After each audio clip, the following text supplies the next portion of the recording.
Right, this is Stacey Marie, and I'm speaking about the Steven Avery case that is about the Kratz bloke. I didn't like Kratz at all. He drove me mad in season 2. His attitude in season 1 drove me nuts.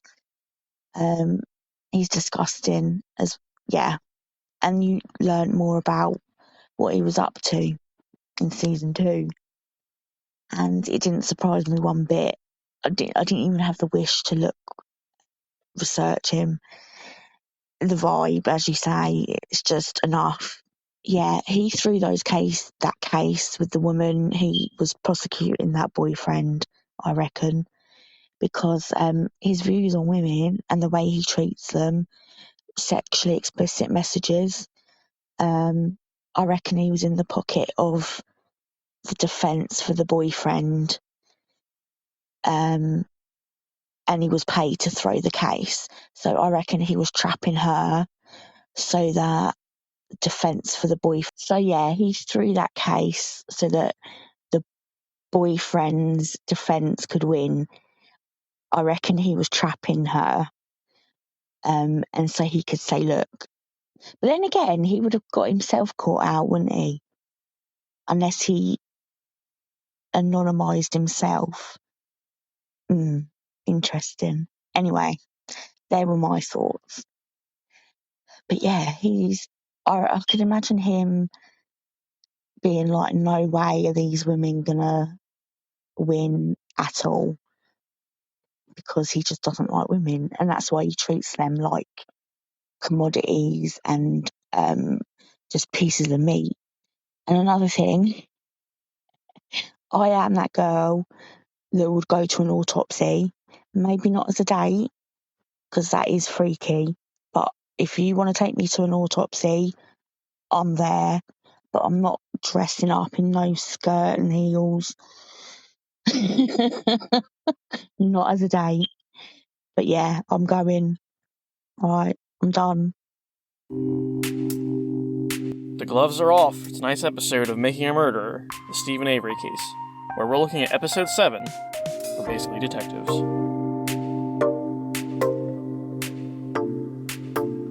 Hope everybody's having a good day. I'm ready to get into this, because the deeper I get into this story, the more frustrated I get with what's going on.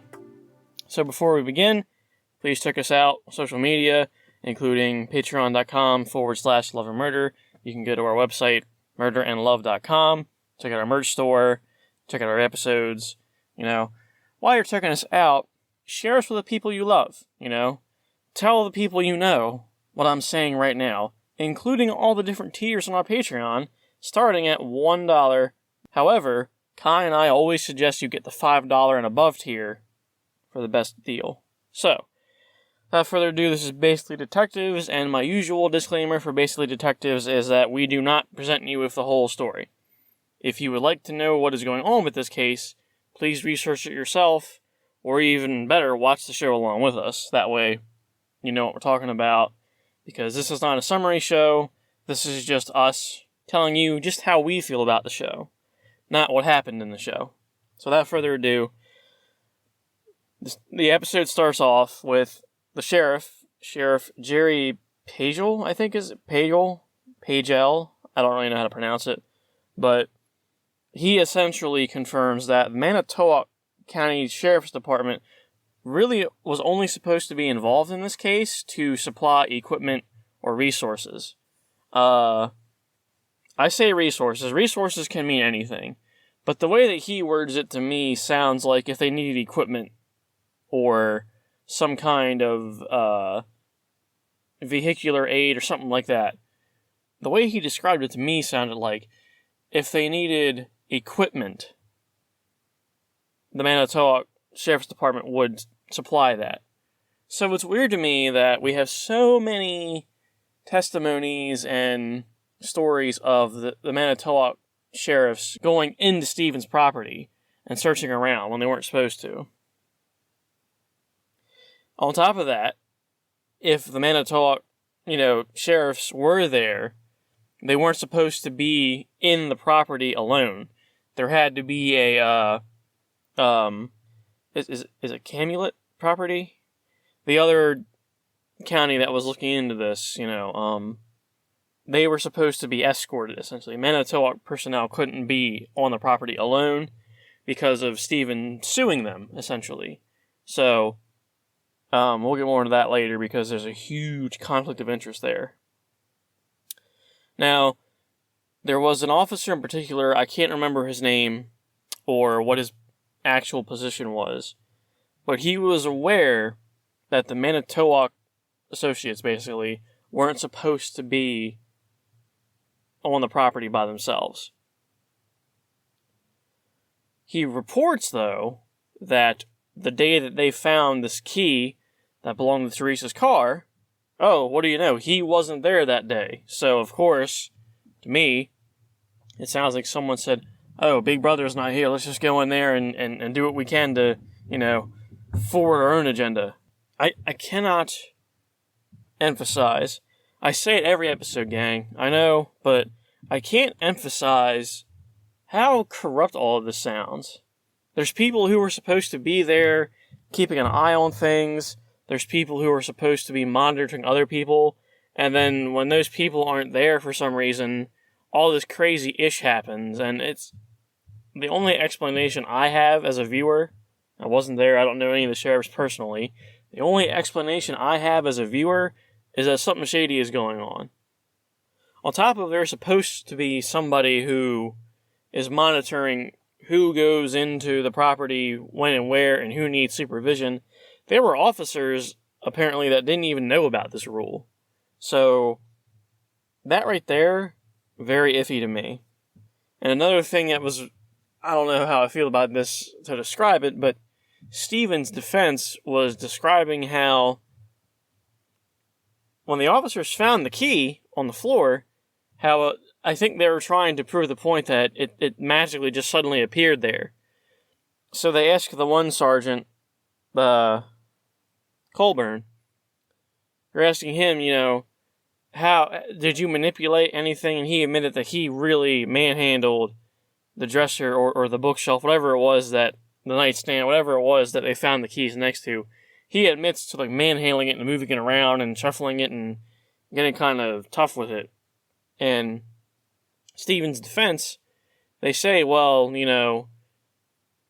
if the keys were on the floor and they fell from the dresser, or whatever that piece of furniture was, if it fell from the piece of furniture, wouldn't you have heard them hit the floor? And he's like, oh, well, no, because the floor was carpeted. Motherfucker! You mean to tell me that a dangling key on a chain with a lanyard isn't going to make some kind of thud sound even on carpet? Even if the key and the key ring just scrape against each other or land, in a certain way, the keys are going to jangle when they fall. I have dropped my keys on carpet 100 times. I always hear/feel them fall. They're fucking keys. They're metal pieces of things. And even if it is just one key, you would still hear it clanking against the plastic of the clip or the key ring. And then this Kratz motherfucker, who you guys know I can't stand, is because Steven's defense is if I drop the key right here, right now, let's see if it makes a sound. And that motherfucker Kratz is oh, objection, is this supposed to be some kind of experiment? Apparently it is. No fucking shit. The judge doesn't say anything, but Steven's defense is fine, we don't have to worry about that. I mean, the only reason I can see Kratz speaking up that way is if he's being defensive.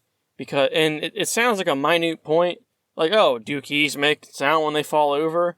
But the way it goes in a courtroom, you expose one little detail, you prove one little detail correct, and then you can start building your case and making the details bigger and bigger, So, if the key does make a sound when it falls over, oh, you would have heard it fall over.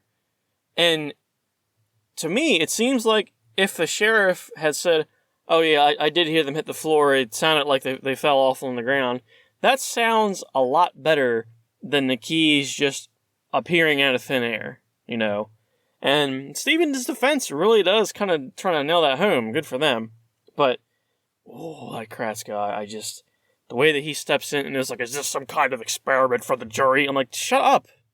Every time that man talks, I can't even say what I'm going to do. I get aggravated, and I just can't wait to see what kind of BS he has to say next. It's just, his attitude, too, like, dude, they're trying to prove a point. I understand that he's also trying to prove a point, but in that particular moment, it seemed like he was grasping at straws, But Steven's defense, they just keep talking. You know what? Doesn't matter. On to the next point, and they kept talking. Because the point that they were trying to get to was, if the officers can plant the key, that means it's totally possible they could also plant the bloodstains, too. I don't think Kratz was going to have any of that. If they can pull off putting the key there, what's stopping them from saying, oh, you know what, we have this vial of blood from 15 years ago, or whatever it was, when he got arrested and wrongfully sent to prison. Let's just spray some of that blood on there, too, just to keep it, just to hammer home that he did this and set him up. That's the kind of shady stuff that I can see them trying to prove. And from what I've seen, I agree with all that. You guys know me. I'm not usually, the conspiracy guy, but all of this evidence coming into play here is just, to me, it points at one thing, and it's that Steven's being set up. And like I said before, Steven's not the greatest guy in the world. I know he's a little iffy around the neighborhood, and, a lot of people do believe that he did this murder based on his character. But at the same time, it just seems the evidence doesn't support that to me. There's a lot of stuff, like, technically the evidence does point to him, but the nature of the evidence and the questions surrounding the evidence, the circumstances around the evidence, are what make me question things. So if you look at the evidence, to me, that's like on a surface level. If you look at this case on a surface level, it's obvious that someone would think Steven did it. But when you look a little deeper, as most investigatory, units should do, when you look deeper, that's when the questions start to arise, and you get you thinking along the lines of, how did the evidence get there? Why did they search Steven's property for 4 days, and then only on the last day did they find pieces of evidence that were vital to the case? If that was... guys, I can't even put into words how frustrated I'm getting with this case. And again, I watched this show 2 or 3 years ago whenever it first came out, and I don't remember getting this upset about it, but now that I'm going through and watching it, maybe I was just in so much awe of how stupid some of this stuff sounds. But now, I guess now that I've processed it, and I can process it while I'm watching it, and I'm also feeding it back to you guys what I think, that might be helping me to kind of, get out there how bad I feel about it. But at the same time, it's... Ooh. And then fucking Kratz again. Oh, if you're going to say that a cop is crooked, then you need more than just rebels on the table. All this crap that they're talking about is all the evidence to say that the cops are crooked. Just because you're not agreeing with the evidence they're showing, or you're saying every little thing you can to make the evidence they're presenting seem like nothing, that doesn't mean they're not doing their due diligence of bringing stuff to the table. They are pointing out left and right, this key magically appeared on the floor one day after searching the property for 4 days, and then on top of that, you guys have this vial of blood from the past that has a little prick hole in it, as if someone, drew liquid from it after it was sealed up.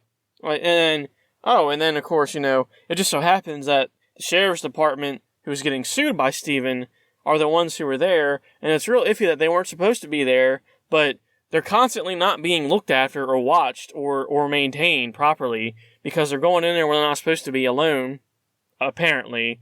And it's just so... I can't fucking believe this, man. You need to put more on the table. Fuck you.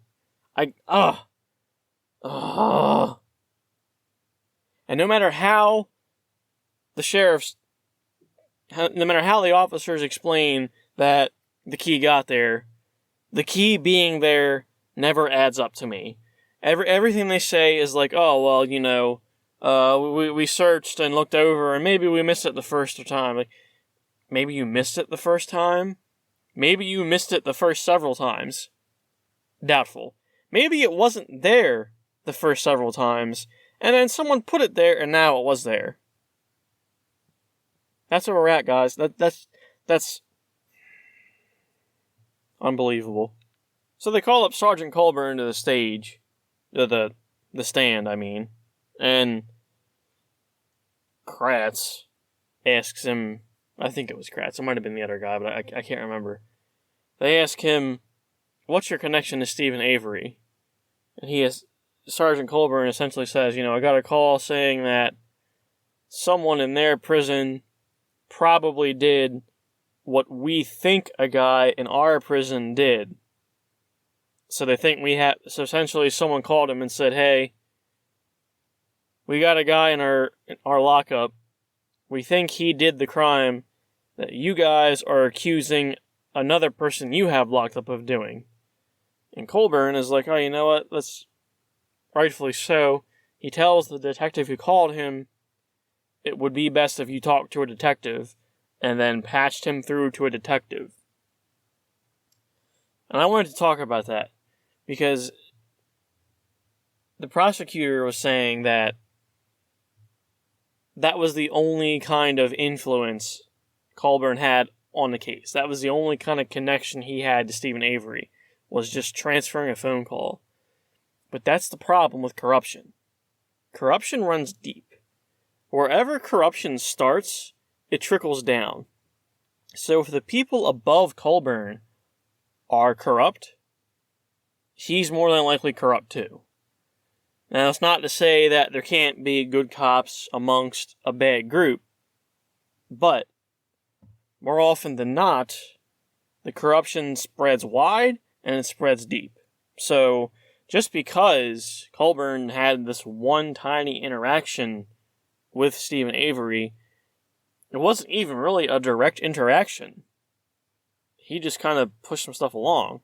That I will give him. All he did was that one thing. That's not really connected to anything. However, when the whole sheriff's department is being sued, and they're all in deep trouble, and again, the guy at the top, he could be spoiling all the people below him.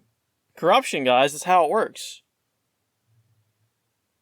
You either get corrupted from the inside out or from the top to the bottom. That's just what it is. So,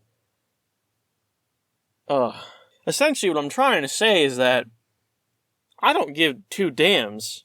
This was his only quote-unquote interaction with the case, you know. He could still be doing shady stuff in the interest of the sheriff's department, or his position, or the position of a friend of his who's higher up. It doesn't matter. It does not matter. On a previous episode, I did mention that they spoke to Pete Bays, who was like I think he was an ex-prosecutor or an ex-sheriff's sergeant or something like that. I mentioned him on episode before, and he's been in a previous episode of Making a Murderer. But he comes onto the screen and he explains that a conflict of interest, essentially, is the worst scenario you could ever be put in as an investigatory agency, because the conflict of interest requires a very specific approach, and that approach is to not get involved, essentially. If there's a conflict of interest, it is in your best interest to just distance yourself and not get involved. And he's saying that what I think he's trying to say is that the Manitowoc Sheriff's Department being involved is already bad. It's a bad look on them. It's a bad approach. It can only breed disaster, is kind of the context that I got from what he was saying. Now, they go on to talk about the key some more, And they do point out that other reports that detail their search of the property, they leave out mentionings of this key. That's one more piece of evidence to say that the key just randomly appeared out of nowhere. The key is not mentioned at all until, like, the day that they quote-unquote find it. So, on one hand, that speaks to, okay, they didn't... I can kind of see how that favors both sides. Like, the key wasn't mentioned until they found it. So it wasn't like day one, they found this key, and then they reported it, day 3 or day 4. No. There's no mention of the key until the day they found it. And I guess, honestly, if there was a mention of the key, like the first or second day, that would kind of make more sense. It's like, okay, we found this key as soon as we came in this room, we found this key, or as soon as we decided to search this room and did do a diligent search, we found this key. That would have been more favorable to them in my eyes, because that means they found it. This bullcrap about, searching the property several times and being there for several days at a time. Again, I'm not buying that. But anyway. It also got a little iffy when they were talking about the log, like who was going into the property and who wasn't. They start the log at 2 p.m., I believe, when one of the FBI agents, I believe it was an FBI investigator, when one of the FBI associates told them to start a log to keep track of who was there were people who were there that didn't even sign into the log. And again, I don't remember which person it was that they were talking about, but they handed the guy the log and they said, okay, so Mr. So-and-so leaves at this time. He signs out. Do you see him signing in anywhere? And they shuffle through the pages and scroll up and down and look, and there's nothing. So, the person who they spoke of that signed out was there for an indistinguishable amount of time. The only thing you have to go off of that is testimony and accounts of other people who were there, and that's assuming you can trust what they're saying, or that they even know. I'm pretty sure the guy they were talking about was Link, who is very, very tied to... If there's corruption, and they are framing Steven, I believe he's at the top of this. Don't take my words for fact, that's just what I believe coming out of this. I believe that if there is corruption, and they are framing Steven, I believe he's at the top of it. He and one other person are at the top of it. So for him to be there for an undistinguishable amount of time is crazy to me. They should have gone to him and said, when they established this log, they should have gone to everybody who was there and said, sign in right now, or at least figure out who got here first, and then sign in with the timestamp of when you got here, just for records, just for the sake of keeping records. They didn't do any of that. They decided that wasn't good enough, so, I'm just going to sign out when I leave, but when the fuck did you get here? How fucking long were you here? Kai is going to yell at me for cussing in this episode, but she's going to have to deal with it. Because I'm dealing with this. I ain't got time for that. This is how I feel. Deal with it, guys. I'm sorry. I'm a little on edge. They're pissing me off. What are they doing? You hear so many stories about law enforcement being incompetent. And this is a prime example. Have I met good cops? Yes. Have I met decent cops? Yes. I've only ever heard... Well, that's not true. I did meet one terrible cop. But aside from that, I've only ever heard stories of incompetent cops. All the cops I've met in my life, and I haven't met many, because I don't get in a whole lot of trouble. But I've done stupid stuff. I've been caught on the road speeding, or, turning when I shouldn't. Stuff like that. All the cops that I've met were real chill, didn't, did what they had to do, did their job, These people, I don't understand, I don't know. Enough about me, let's get back to the show. Again, like I mentioned before, I hate how the media is trying to push this. Kai mentioned before that, Kai's mentioned this before, I've mentioned this before, when Steven got unlawfully arrested before, the media didn't want to help out.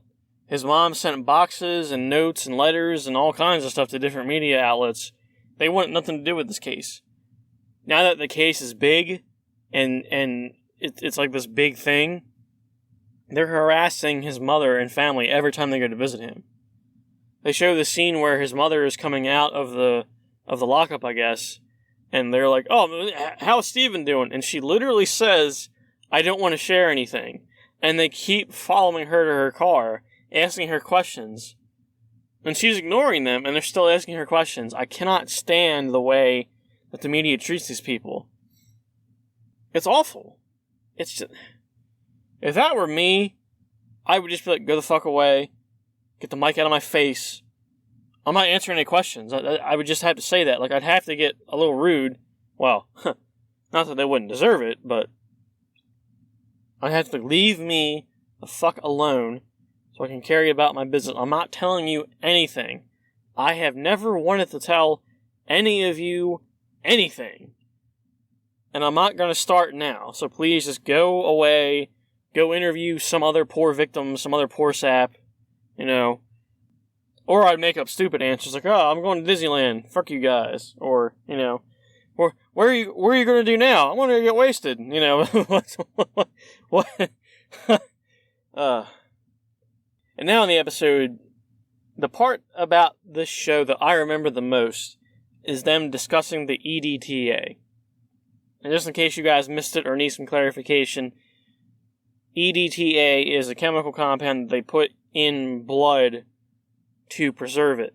So, when the blood needs to get stored away for testing later, or it gets stored as evidence, they put EDTA in the blood to preserve it.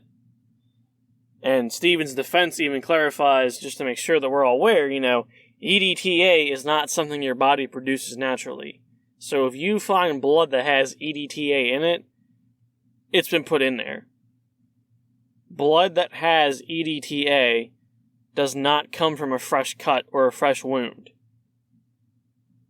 So Steven's defense, they want to test the blood samples. They want to know, does the blood have signs of preservatives in it? Because if it does, that means it was in a lab before it was on Teresa's vehicle. And his defense, they're a little upset by the fact that, I think it was the FBI who ran this test. They're a little upset that the FBI can configure all of their machines and run this test in 2 weeks. Meanwhile, they haven't needed to run this test, and they haven't had the equipment to run the test in the last 10 years. Now all of a sudden they have everything they need, and they get the process done in a couple weeks. One of Steven's attorneys even says, if we needed them to process anything else, it would have taken months. Now here we are, you need to figure out EDTA in this blood. Oh, look, there's no EDTA. So I do agree with Steven's defense. That did seem a little weird that they were able to pick that up so quickly. But at the same time, the agent who tested the samples only tested 3 swabs. So he had a very small sample compared to all of the stuff that was actually in the car. And Steven's defense does drive home the fact that there's so much blood in that car to only test 3 small samples of it. That, I agree with them in saying that doesn't verify everything in the car. In order to really test, I think you'd have to collect all of the blood in the car, or at least a majority of it. Maybe even half of it. Maybe. I'm not a forensic analyst, I'm just talking out of what I believe. If they got half the blood and then tested it, and then said there wasn't EDTA, that might be a bit viable for me. On the flip side, though, they do mention another specialist comes on board, and she says the method of testing, whether or not blood has EDTA in it, she explains that the method they're using doesn't give any different results when there is EDTA and it hasn't been detected, or there is no EDTA and you don't find it because it's not there. She confirms there's no real way to verify what the result is. So in other words, when the test came back that there was no EDTA, it could have been a false positive. Or I'm sorry, it could have been a false negative. Like, negative, there's no EDTA. There still could be, though, is the problem. So, even the method they're using and that might tie in with the fact that they were able to do it so quickly. Maybe because they did it so quickly, the test just wasn't efficient enough. But, I guess until I review the next episode, we're not going to know. So we'll see what happens with that. And something I didn't understand was that Steven decided he didn't want to testify during the trial. That confused me. I believe that was a mistake. Steven said, I believe I'm innocent, and if I'm an innocent man, I shouldn't have to talk, so I'm not gonna. And I believe it was Teresa's brother, said, if you have nothing to hide, if you didn't do this, what's the harm of going up there and talking? I agree with that. I think Steven should have testified and said, how he felt about what was going on. If he got any questions he was asked, the answers he could have given might have shed some light on some things, or, you never know. We don't know what Steven was going to be asked while on the stand. We don't know what kind of answers he was going to give. So I think that was a missed opportunity for Steven. I believe he should have testified on the stand. But with that, episode 7 of Making a Murderer came to a conclusion. You guys can look forward to episode 8 next week. As always, please watch the episode, watch Making a Murderer. Let us know what you think in the comments down below on whatever platform you're listening to. Hit us up on Patreon, become a member, patreon.com/loveandmurder. Check out our website, our merch store, murderandlove.com. You can find us on all kinds of social media platforms, but for right now, guys, I'm just going to go vent somewhere and start working on the next episode. So, lock your doors at night and be safe.